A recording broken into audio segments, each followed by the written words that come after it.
Today we'll be making spicy pineapple upside down cake. Take a look at how beautiful it is. Look at the cherries and the pecans on top, and the cake on the bottom is made from scratch and is absolutely gorgeous. You're watching The Bear Pantry Show.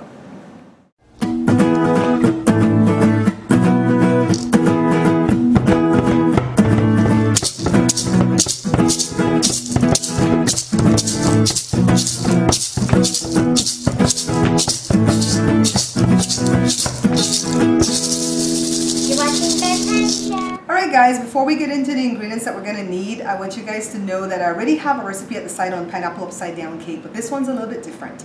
And I really like this one. It's kind of spicy and has the nuts and all that stuff. I'm not a great lover of cherries, but I'm going to put the cherries on top because the rest of my family love cherries. So let's get into the ingredients that we're going to need. Alright guys, so we're going to need 1 1/3 cups of butter softened, 1 cup of firmly packed brown sugar, ½ cup of pecans and I've chopped it. This is 1.5 cups of regular white sugar, 2 eggs, 2 cups of all-purpose flour. It does not need to be sifted. And in here I have 4 of our dry ingredients. This is 2 teaspoons of baking powder, ½ teaspoon of cinnamon, ½ teaspoon of baking soda, ½ teaspoon of salt. We're going to need 1 cup of milk, and this should be buttermilk, but I'm using coconut milk because I'm using the dairy-free form. We're going to need a big bowl here to mix everything in. And we're going to need some of the maraschino cherries here. I don't know how much yet till we start making it. And the pineapple slices from this 20-ounce can. And this is like a 12-inch cast iron skillet. You know, this thing's, I met Joe, and he had this pot. Is it a pot? Pan? Anyways, your hand mixer and a skillet. Let's get started. So the first step, we have to use half of the butter. And remember, the butter originally is 1 1/3 cups. So I'm using about 2/3 cups of the butter, just heating it over medium heat in my skillet here. And when it's completely melted, I add the brown sugar and just stir with my spatula to break up all the lumps and stuff. And of course, you can do this in the cast iron skillet on top of the stove, but I prefer to do it this way so that the skillet doesn't get too hot right now for me to handle.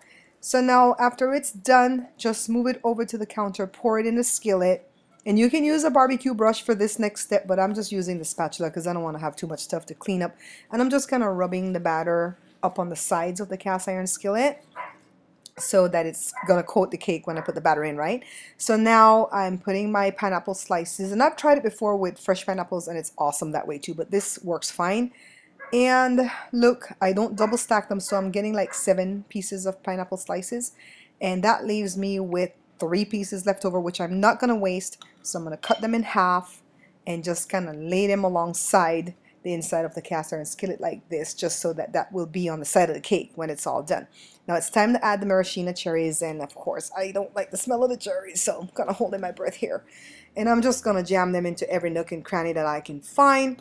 So in the long run, we're going to use about 12 of the cherries.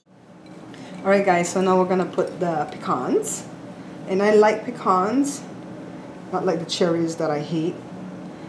I think the reason why I hate cherries is because when the kids were little, every time they got sick, the medicine that they would give you, they would make it cherry flavored. You know, like the penicillin, the cough syrup, and so on, they would make it cherry flavored. And so my brain has learned to link the two of them together to know that when you smell cherries, then somebody's sick. So I don't like cherries at all. Silly, huh? So take a look. See, this cake is just gonna look so gorgeous. It's gonna taste good too. Yay! So now that part's done, so we set that aside and we actually make the cake. So now this is just like in a typical cake we've made in the past where we cream the sugar and the butter together. And remember, the butter is remaining butter, so it's 2/3 cup. You cream it for like 5 minutes, and then we add the eggs. And we don't separate the eggs this time around, okay? We just add the eggs. Now it's time to mix all the dry ingredients together, and using my whisk I make sure that it's well blended. And now I'm adding my extract. Sometimes I leave the extract for the end and then I kind of forget to add it, so I'm adding it now. Now the only thing left to do is add the powdered ingredients and the wet ingredient alternately. So I start off, you know, with a little bit. I usually try to go like 1/3, you know, and then put some milk and then do 1/3 like that. So now here's the milk, and of course I told you guys I'm using coconut milk because it calls for buttermilk, but I never have buttermilk in the house, so I'm not going to go and buy that specifically for this, okay? The coconut milk is the dairy-free replacement for the buttermilk. Look how thick this batter is. It's a really, really thick batter. So now all we want to do is put it on top of our topping that we had already. And now it's time to go into the oven, and it'll bake for about an hour and 20 minutes. It takes a while. And then now look, I check with my skewer because the toothpick is too short for it. And it's all done. So now all I have to do is like loosen the edges here with my knife and then dump it out. And look, you know, I guess that's called inverting it, right? It's ready. Now time to cut a few pieces out of our cake to see how it looks on the inside. And I'm so excited for this because this is so spicy. You can put nutmeg in this too, but I'm allergic, so I don't put nutmeg, okay? So this is spicy because it has the cinnamon and all that stuff. Looks fantastic, guys. Want some?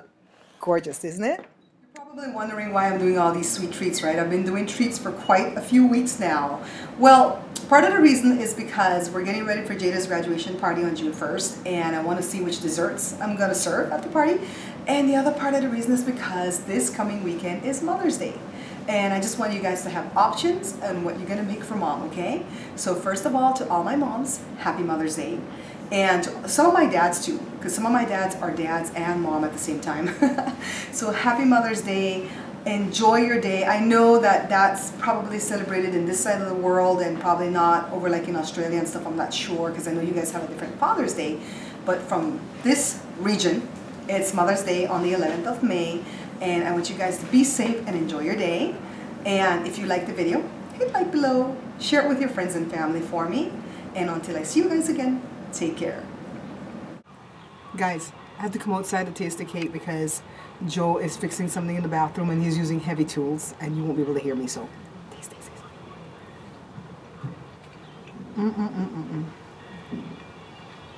I like it for the nuts.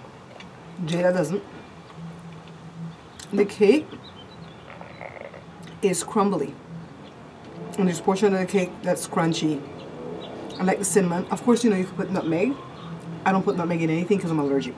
So, you guys will like this one. Real good, real good.